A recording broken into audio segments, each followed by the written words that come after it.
Halo, halo, halo.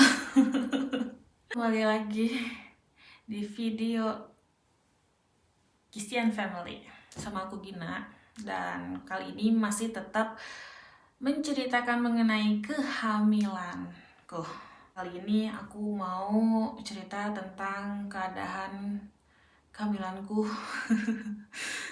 saat trimester kedua sampai trimester ketiga, sampai ambil cuti. Pada saat ini aku banyak bolosnya, ganti gaji, semoga kayak gimana ya. Nah, di sini aku akan cerita. Jadi kalau yang penasaran kayak gimana, tonton sampai akhir. Gak perlu lama-lama, langsung aja kita mulai. Memasuki usia kehamilan di trimester kedua, pastinya morning sickness udah nggak ada ya. Maksudnya udah turun, akhirnya udah bener-bener hilang gitu di usia kehamilan 16 mingguan kalau nggak salah. Tapi pada saat trimester kedua ini, gejala yang aku rasa tuh jadi berubah beda. Aku kena anemia, lemes, lesu, mulai tak bertenaga, aduh pusing, kelayangan, nafas sesak, sakit kepala. Ya begitulah gejala-gejala anemia seperti apa. Nah, gejala ini tuh membuat aku tuh selalu minta pulang lebih awal di kantor karena saking nggak kuatnya gitu, lemes gitu kan. Jangankan gitu untuk berdiri, duduk aja udah bener-bener kayak ngerasain banget gitu. Terus bener-bener ngerasanya semakin tidak kuat, akhirnya tanggal 15 Juli itu aku tuh sengaja pergi ke dokter kandungan gitu untuk berkonsultasi. Periksa darah, hasilnya HB drop di angka 10. Iya, di situ aku shock karena belum pernah aku mendapati HB aku serendah itu. Dokter tidak memberi obat atau vitamin apapun penambah darah gitu kan. Karena emang aku tuh punya penyakit anemia. Anemia yang aku alami itu bukan karena kekurangan gizi atau zat besi, tapi penyakitnya tuh kalau kalian tahu penyakit thalassemia ya tuh. Nah, penyakit thalassemia yang aku punya itu nggak parah, jenisnya itu beta minor, dan ini tuh terdeteksi sejak aku ke sini pindah ke Hokkaido. Mulai terdeteksinya tuh Januari 2021. Aku sejak saat itu rutin cek darah. DRS disebut penyakit ini tuh nggak berbahaya, jadi kalau misalnya sehari-hari itu nggak berdampak, bahkan nggak ngerasain gejala apapun.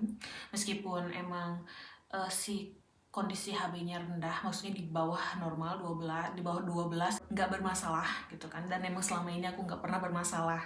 Tapi dokter berkata pada saat itu ya, kalau hamil ada kemungkinan gejalanya tuh jadi memberat gitu kan. Nah, udah tanggal 15 aku ke dokter kan, nggak dikasih apa-apa. Iya udah gitu kan, ya udahlah diistirahatin aja gitu. Nah, tanggal 19-nya aku kembali lagi kerja gitu kan, masuk kantor, ternyata tepar lagi, aku minta pulang lebih awal lagi. Cuma 2 jam, cuma bertahan 2 jam terus aku pulang. Terus besoknya tanggal 20, dan kebetulan pemeriksaan kehamilan, aku meminta periksa darah di bagian spesialis darah yang rutin aku lakukan itu dimajuin pada tanggal itu, disatuin gitu kan di hari yang sama biar nggak bolak-balik. Soalnya hambur boros apa ya, boros uang gitu, boros ongkos kan, soalnya kan jauh kan. Pada pemeriksaan darah pada saat itu tanggal 20 Juli, HB aku drop dong jadi 9. Wow, kayak Nah, sejak saat itu udah bener-bener kondisinya tuh nggak tahan banget. Jangankan untuk pergi kerja, di rumah ketika bangun tidur terus biasa kan mandi terus masak sebentar, itu tuh udah nggak kuat gitu, udah nggak kuat, lemes, udah bener-bener aduh nggak kuat banget. Akhirnya memutuskan untuk istirahat di rumah, libur gitu kan. Dan emang dokter pun berkata ya istirahat, soalnya emang bener-bener nggak dikasih obat, gak dikasih vitamin bahkan. aku istirahat full sejak saat itu di rumah gitu kan. Soalnya juga supaya tidak semakin memperburuk keadaan. Dalam 5 hari langsung drop jadi 9, tadinya 10 gitu kan. Itu kayak aduh gitu. Cukup berat sekali ya. Kalau misalnya diterusin aku takut jadi lebih parah lagi, dan emang dokter nggak ngasih obat. Satu-satunya jalan adalah kalau misalnya udah di HB8, di bawah 8 itu akan dilakukan transfusi darah. Tapi transfusi darah itu tidak direkomendasikan oleh dokter. Dengan kondisi aku yang seperti itu, akhirnya atasan aku membiarkan aku beristirahat, ambil libur sampai akhir Juli, yaitu tanggal 31 Juli. Saat itu jatah cuti aku tuh tersisa kurang dari, ya pokoknya sedikit lah gitu kan. Dan selama libur aku nggak digaji gitu karena emang nggak bekerja gitu kan. Ya udahlah, daripada sakit, daripada gimana akhirnya aku mikir ya udahlah gitu kan. Tapi ternyata atasan aku memberikan saran untuk mengajukan Sobio TAT. Apa itu Sobio TAT? Itu tunjangan untuk cedera atau sakit bagi pekerja di Jepang. Nah, tunjangan ini tuh dikhususkan bagi pekerja yang mengalami sakit atau cederanya tuh bukan diakibatkan karena kecelakaan dalam bekerja. Kalau kecelakaan dalam bekerja itu ada asuransi lainnya kan, asuransi kecelakaan kerja.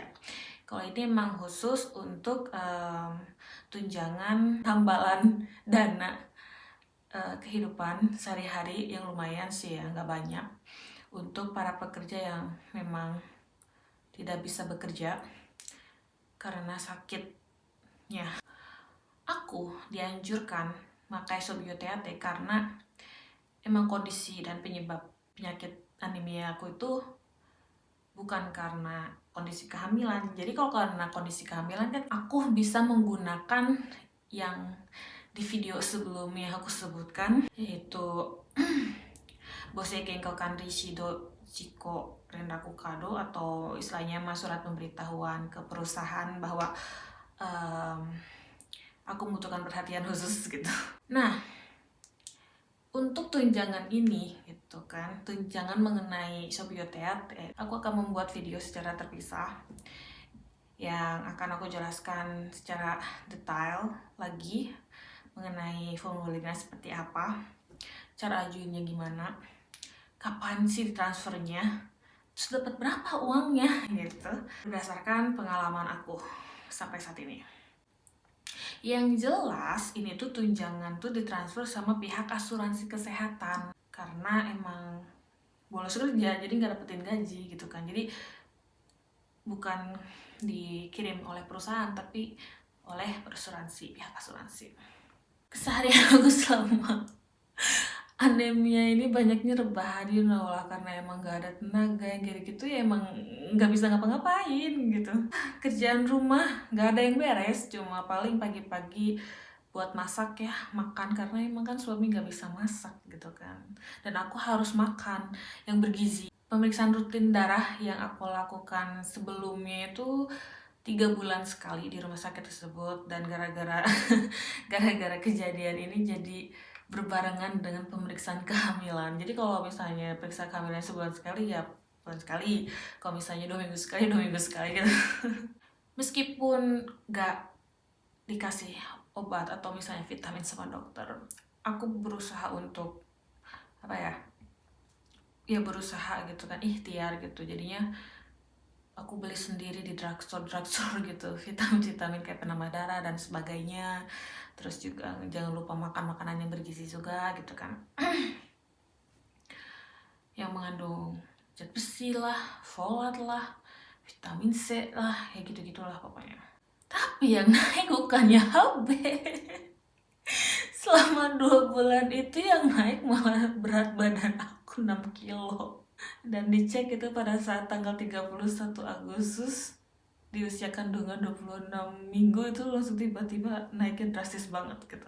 Jadi bukan karena emang pengen banyak makan, teman, emang meskipun gak nafsu makan gitu ya, pada saat kan lemas, gak ada tenaga ya, tapi makan terus-terusan, terus gak ada aktivitas sama sekali gitu, jadi tidur aja seharian gitu kan, jadinya kayak ya jadi kebo gitu, jadi buntet.